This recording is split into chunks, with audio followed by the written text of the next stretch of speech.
ngapain isu HIV? HIV itu nggak ngetren. Buka luka lama. Mendingan lu ngambil isu ini deh. Isu ini tuh lebih cepat ya. Saya tidak butuh guru untuk hal ini.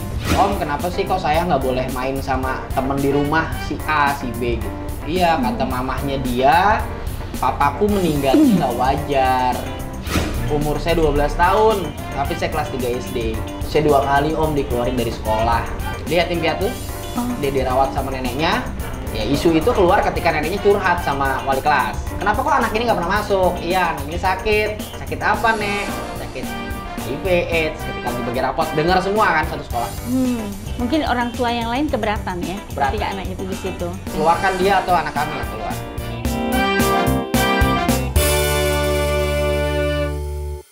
Bang Saib, Ya. mungkin bisa diceritakan foto siapa dan apa yang paling berkesan dalam explain di dalam fotografi itu sendiri? Di dalam karyanya Bang Chandra di Explain, dari semuanya sih berkesan ya. Dari prosesnya serba ajaib itu. Cuma kalau yang dari secara visual, kalau saya pribadi, subjektif banget sih itu mah. Kalau saya pribadi sih, saya suka yang Hadi sekali. Itu kita ketemu janjian di dojo tempat beliau ngajar dan latihan di daerah Bulungan. Setelah beliau latihan, terus secara teknis sih kita cuma nyiapin 3 lampu ya. Kita cuma nyiapin 3 lampu. Terus saya waktu itu lagi nge-vape. Terus ya udah ada cermin besar tidak nggak kepake. Sama Bang Chandra tuh hasilnya tuh terkesan tuh Hadi keluar dari zona hitam. Oh. Jadi ada Seperti menceritakan itu keluar dari gitu zona ya? hitam untuk ke zona yang jauh lebih terang. Oh, menarik Nah banget. itu tuh yang nggak dapat Pas gitu. banget ya. Pas jadinya. sama yang proses yang paling niat ya, maksudnya bukan yang lain yang niat, maksudnya yang proses yang benar-benar disiapin banget. Itu Andre Siksa Kubur, Andre Tiranda ya. Andre Siksa Kubur. Kita janjian motret beliau di daerah rumahnya di daerah Depok sananya lagi tuh apa lupa nama daerahnya. Itu keren sih karena emang dia gitaris metal. Kita siapin konsep seakan-akan keluar dari liang kubur dengan api-api dengan gitarnya gitu, dan orangnya memang humble sih, semuanya sih asik sih. Apakah dalam pemotretan seperti itu mempunyai satu konsep-konsep tertentu atau mengalir begitu aja? Kita biasanya punya konsep. Si Baik. ini image-nya begini, si B image-nya begini gitu. Cuma pada akhirnya ketika on the spot Mengalir. mengalir. Jam terbang nggak bohong lah.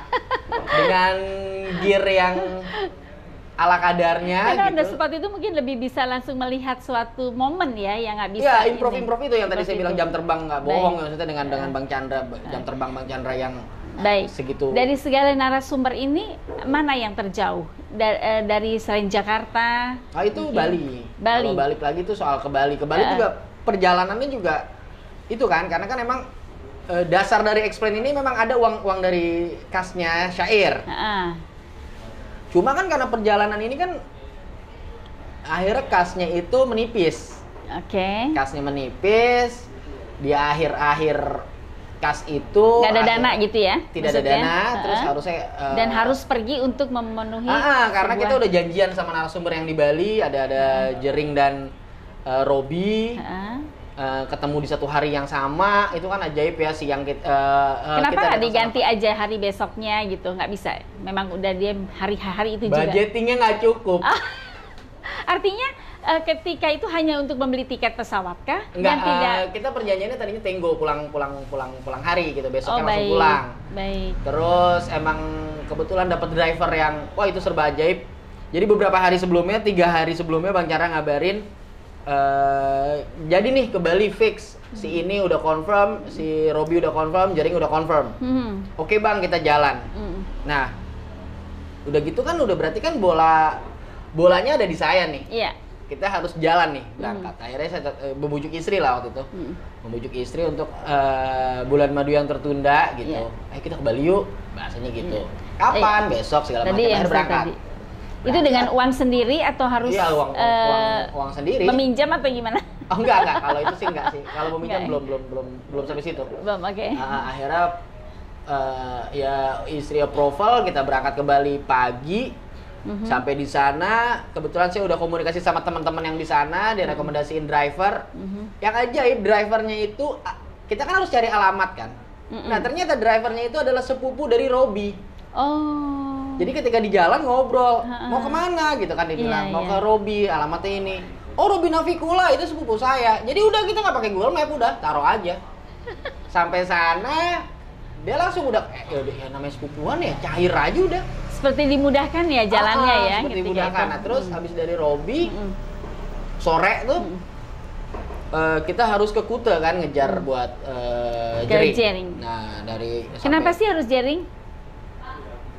Kenapa enggak? Iya. Itu.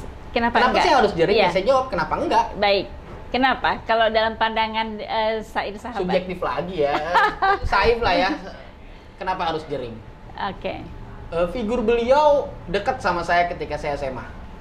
Figur beliau. Oke. Figur band ya. Sudah idola ya? Ya. Bisa jadi suka lah ya. Saya banyak dengerin karya dia. Baik. Saya banyak dengerin karya dia, statement dari dia gitu, dari beliau. Terus kenapa harus Jering kalau itu? Nggak banyak orang yang vokal untuk melawan arus. Betul. Ketika dia ada di atas. Betul. Dan dia pakai itu ketika dia ada di atas. Keren ya, jadi. Ada beberapa kompromi yang harus kompromi, ada beberapa yang tidak bisa dikompromikan, dan dia bisa memisahkan itu. Kenapa harus Jering? Kita bicarakan soal drugs, soal stigma, soal apa segala macam. Saya rasa bukan agak komplit lah. Okay. Kalau kita bicara sama Robby Navicula, kan backgroundnya Robby, beliau adalah petani, beliau yang hidup sehat dengan karya-karya dia yang album yang produktif banget gitu. Ketika bicara Jering, balik lagi seks, drug and rock and roll. Apa yang menarik dari para narasumber masing-masing itu? Mungkin bisa dikisah dari Farid, RM kan juga ikut, lalu kemudian ini apa yang bisa kalau di awal sih, ambil? kan memang kita kan ngambil yang senior kan, ada yang oke itu, yang approval gitu, yang akhirnya jadi kan Om Faris, Om Eet, terus Om Yanantono gitu. Ketika kita masih mengirimkan proposal narasumber, banyak yang tidak menjawab. Bahkan banyak musisi-musisi yang menjawab nggak enak, getir lah, saya bacanya getir. Tapi menolak, artinya menolak. Iya, menolak dengan, kalau menolak oh enggak makasih ya gitu. Tapi kalau bisa, tapi kan ada juga yang menolak, oh ngapain lu ngambil kayak gini, ngapain isu HIV itu nggak ngetren, buka luka lama, mendingan lu ngambil isu ini deh, isu ini tuh lebih cepat ya. Saya tidak butuh guru untuk hal ini. Ada beberapa yang kayak gitu. Nah, ketika kita dapat Om Faris, kalau kita udah bisa dapat Om Faris, Om Eet, Om Yanantono, masa yang bawah nggak mau sih? Ngikut itu ya? istilah kuncinya. Ketika tiga ini udah ini, kan yang bawahnya kan udah kakak ikut lagi juga ya? Iya. Slang. Itu sih Bang Chandra yang ajaib itu, dapat kakak, dapat Bim Bim tuh dengan jadwal narasumber beliau yang sangat amat padat gitu. Ada nggak quote yang paling menyentuh juga untuk bisa disampaikan? Selain dari tadi ya, itu tuh kamu cuman males aja, bahwa itu dari gini, ya kalau quotes yang menyentuh dari si Robby ya. Robby Navicula kan ngomong manusia tuh butuh hormon endorfin, apapun profesinya. Kenapa musisi yang didekat dengan narkoba gitu? Padahal sebenarnya profesi lain juga bisa drugs user juga gitu, tapi kan nggak diangkat. Ya, hormon endorfin itu kan bisa dicapai dari olahraga, bercinta dengan pasangan yang kita suka, yang kita sayang, ya bergaul dengan teman-teman gitu. Tapi kan orang-orang malas itu menggunakan shortcut untuk ngambil hormon endorfin dengan drugs. Akhirnya berdampaknya apa? Sesimpel itu. Terus ajaib-ajaibnya justru banyak, bukan kontradiktif ya, tapi maksudnya apa yang biasa kita lihat sebenarnya nggak gitu kayak ada ajaib kayak Jimmy Upstairs Morfem dengan gayanya dia yang nyentrik, dengan gayanya dia yang super duper meledak apa segala macam. Ternyata beliau ini adalah straight edge tuh kalau di musik-musikan tidak free sex, tidak Pokoknya kehidupan tidak yang baik narkoba, gitu ya. tidak Sehat. merokok, sangat sehat, gitu. Sehat. Itu kan ajaib ya, maksudnya orang luar kayaknya ngelihatnya kayak gimana, tapi ternyata beliau kok begini gitu. Dan itu hebat. Hadi dengan semangatnya gitu. Hadi beliau punya background yang tadi saya bilang kan, hitam, mungkin dekat dengan narkoba, teman-temannya gitu. Akhirnya beliau keluar, akhirnya sampai positive vibes-nya tuh sampai ada di titik ya dia jadi fasilitator di dojo. Itu mereka narasumber itu dibayar nggak? Nggak dibayar. Mereka mau melakukan itu? Mereka mau, tapi secara hutang tentu saya pribadi merasa berhutang. Terus gimana setidaknya dong? kami akan mengirimkan foto fisik atau buku explain, Tapi atau keduanya. Karena saat pandemi ini tadi ya, jadi buku kan itu belum bisa. Kita kan emang rencana tuh kita bakal campaign kemana Iya. dengan buka sistem pre-order pembelinya. Iya, sudah dilakukan? Sudah pernah dilakukan. Terus kan akhirnya pandemi. Kan bisa sebenarnya. Kan, pandemi itu hanya pre-order, kemudian mungkin bisa lewat rekening, sebenarnya itu bisa. syair sahabat gitu kan? Itu bisa. Cuma bukan cuma kesana saya banyak alasan. Pre-order ketika kita live Instagram, pre-order ketika kita dapat narasumber atau apa gitu ya, itu kan tidak semeledak. Sedangkan kan nyetak buku kan nggak bisa cuma 10 buku. Mungkin bisa dibuat online bukunya. Maksudnya untuk jadi buku Ya, online? ISSN, iya e-book. Kalau jadi e-book itu enggak, karena goals kita fisik. Oke. Lebih enak juga ya untuk ngelihatnya meskipun fisik. sekarang. Terus juga konsepnya kan juga dengan kertas, dengan metode cetak dan segala macam. Jadi ini masih mau jadi PR ya? Iya. Baik. Jadi PR. Nanti ke depannya berarti akan ada lagi seperti explain yang kedua. Explain yang pertama karena belum lahir. Jadi tapi kan sebetulnya sudah siap. Sudah siap. Ada beberapa pre-order juga udah masuk. Hanya pre-order. tunggu waktu gitu. Cuma kan kita kan butuh media juga yang lebih besar. Misalnya kayak media pameran, media apa gitu. Kita beberapa udah komit kayak waktu itu ke Erasmus, kedutaan Belanda ya. Terus ke M-Block. Ke M-Block gitu, udah itu Sangrila, Salihara maksud saya. Oh, Salihara. Komunitas Salihara. Salihara, udah meeting beberapa kali di Salihara gitu. Itu sebelum pandemi ya dilakukan padahal. Terus kan dari Salihara, M-Block dan segala macam, Erasmus, akhirnya pandemi dan akhirnya bubar semua kan. Mungkin untuk sebagai penggodokan awal aja di studio mini ngopi di halaman. Bisa seperti itu, mungkin nanti kita kita kan juga ini ya berkompromi dengan kebijakan pemerintah. Kita kan nggak tahu kalau kita punya planning apa, ternyata pemerintah punya planning apa lagi. Sekarang mudah-mudahan kan dengan adanya pandemi ini kan sudah mulai menurun ya. Kita sudah mulai lampu hijau nih, lampu kuning dan lampu. Semoga juga sedikit, angkanya tidak naik lagi. Yeah. Walaupun ada rumor, bukan rumor, di berita juga kan banyak, bukan rumor. Yeah.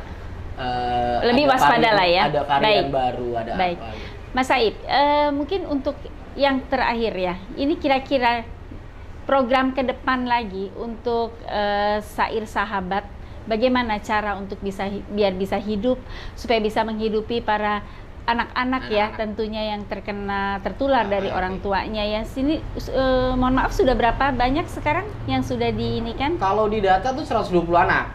Itu di Jakarta saja?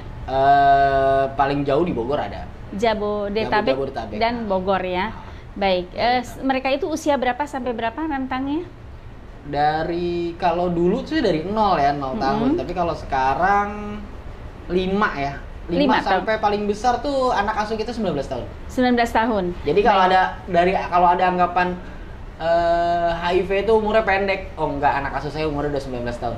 19 tahun ada.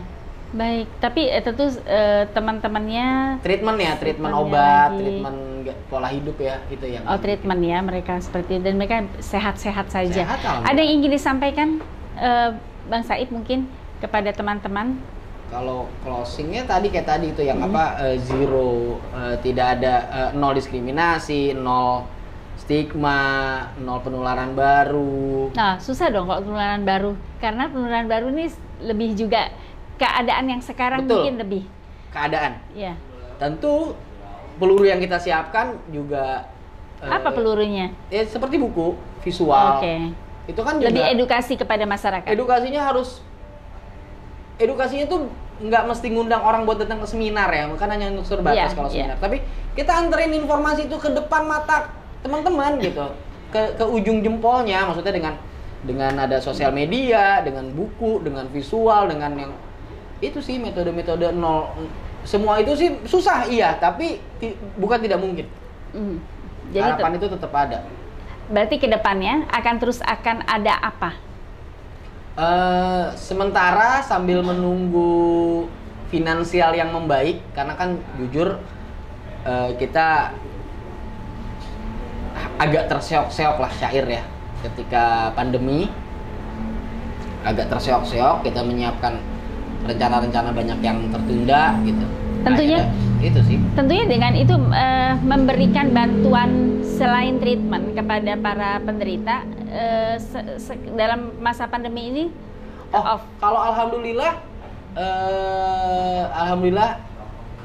setiap bulan saya masih bisa menyisihkan lah untuk sembako, untuk obat, untuk nutrisi, untuk anak-anak asuh masih bisa. Masih bisa. Dan rutin itu setiap bulan. Apa yang paling menyentuh di mereka ketika melihat kondisi mereka seperti itu? Ada hal yang sebenarnya gini. Ini cakupannya stigma. Ketika mereka anak-anak itu datang ngobrol gitu, Om kenapa sih kok saya nggak boleh main sama temen di rumah si A si B gitu. Saya tanya kan, kenapa gitu? Iya kata mamahnya dia, papaku meninggalnya nggak wajar. Kayaknya nggak fair ya. Kenapa sih anak sekecil ini harus nggak boleh berteman sama siapa. Ada juga beberapa yang harus dikeluarkan dari sekolah karena statusnya. Oh ya? Iya. Ada salah satu anak asuh kita, akhirnya kita angkat ke film. Oh, okay. Dia 3 kali harus pindah sekolah SD. Jadi ketika ditanya, jadi mereka kena bully ya? Dibully juga? Bully. Ditanya, kamu umurnya berapa gitu? Nama kamu siapa? Nama saya ini gitu. Umur saya 12 tahun. Tapi saya kelas 3 SD. Saya 2 kali Om dikeluarin dari sekolah. Dia selalu ngomong gitu kalau ditanya. Kamu anak itu terkena? Terinfeksi? Anak itu positif. Anak itu positif, dia tidak punya, dia yatim piatu. Dia dirawat sama neneknya. Ya isu itu keluar ketika neneknya curhat sama wali kelas pertama kali. Kenapa kok anak ini nggak pernah masuk? Iya, anak ini sakit. Sakit apa, Nek? Sakit HIV/AIDS. Ketika lagi bagi rapot, dengar semua kan satu sekolah. Akhirnya pindah ke sekolah lain. Mungkin orang tua yang lain keberatan ya, ketika anak itu di situ. Keluarkan dia atau anak kami yang keluar. Ancamannya gitu. Akhirnya pindah sekolah ke sekolah kedua. Setelah berbulan-bulan itu ya, tentu kan berbulan-bulan. Terus dia pindah ke sekolah satu lagi. Di sekolah satu lagi tuh dikata-katain. Dia nggak, sebelum dia pindah, dia yang paling nyakitin di dia tuh dikata-katain rabies. Satu sekolah manggil dia rabies. Itu mentalnya anak untung kuat ya? Atau gimana? Mungkin secara psikologis juga pasti terganggu. Iya. Umur 7 tahun dikeluarkan dari sekolah, dia nggak punya teman buat ngomong. Ibu orang tuanya nggak ada, dia harus tinggal sama neneknya. Satu sekolah ngebully dia dengan rabies, terus dia pindah ke satu sekolah lagi. Di sekolah yang baru, sekolah kedua, informasinya nyampe ke sekolah kedua. Jadi ada satu kejadian di mana semua anak tuh salim sama guru, tapi giliran dia mau salim, gurunya nggak mau. Dia dipanggil di ruang kepala sekolah, ditanya, dicecer, kamu sakit apa, anak itu nggak jawab. Besok kan neneknya datang, ya neneknya jawab. Terus peran dari Syair apa? Syair sahabat. Kita pernah mau advokasi, mau membela. Cuma kalau udah masuk media kan itu kan rekam digital ya, jejak digitalnya ada. Itu akan jadi blunder juga buat anak tersebut. Gitu ya. Alasan si nenek sih nggak usah. Gitu. Akhirnya sekarang dia udah SMP. Insya Allah perkembangannya bagus. Dari situ itu aja sih. Baik, baik. Kembali ya, semuanya itu kayaknya mungkin sangat-sangat menyentuh sekali ya. Mudah-mudahan sih harapannya tidak ada lagi anak-anak yang akan tertular. Tapi melihat kondisi seperti ini, Mas Saib yang Bang Saib yang memang sudah berkecimpung, apakah ada harapan di sini untuk anak-anak? Ya, untuk anak-anak. Ya. Artinya seperti mereka ya, yang sudah terkena seperti itu, Ya, begitu beban itu. mental ya. Lalu bagaimana lagi peran dari syair sahabat ini untuk bisa? Tentunya harapan saya pengen lebih banyak merangkul anak-anak dengan HIV. Cuma dengan kesanggupan saya juga saya tidak ingin merangkul itu dalam artian sekali merangkul tapi besoknya malah kelepas atau yang lama malah kelepas gitu. Jadi tetap menjaga yang sudah ada dengan lebih banyak merangkul yang baru gitu. Cuma kan lebih balik lagi nih ke kondisi sekarang, kita belum bisa untuk itu. Sikapnya paling nggak sebulan sekali untuk menjangkau anak-anak itu juga udah masih lebih baik lah. Baik, Bang Saib, terima kasih banyak untuk malam ini atas bincang-bincang kita ya. Kita tentu menambah lagi pengalaman kita, edukasi kita tentang HIV/AIDS, tentunya juga tentang dunia fotografi ya. Sahabat Ngopi di Halaman, mungkin ada quotes yang menarik dari apa bincang-bincang kita malam ini. Saya akan memberikan sedikit tentang infeksi AIDS atau HIV ini sudah berkembang saat ini, tetapi begitu juga sikap skeptis dari publik. Kita telah kehilangan terlalu banyak teman dan sahabat. Setiap tindakan hidup kita sangat menyentuh beberapa nada yang akan bergetar dalam keabadian. Berani mengulurkan tangan ke dalam kegelapan untuk menarik tangan lagi ke dalam terang. Tetap bersama saya Usi Samsi dalam episode yang berikut. Wassalamualaikum warahmatullahi wabarakatuh.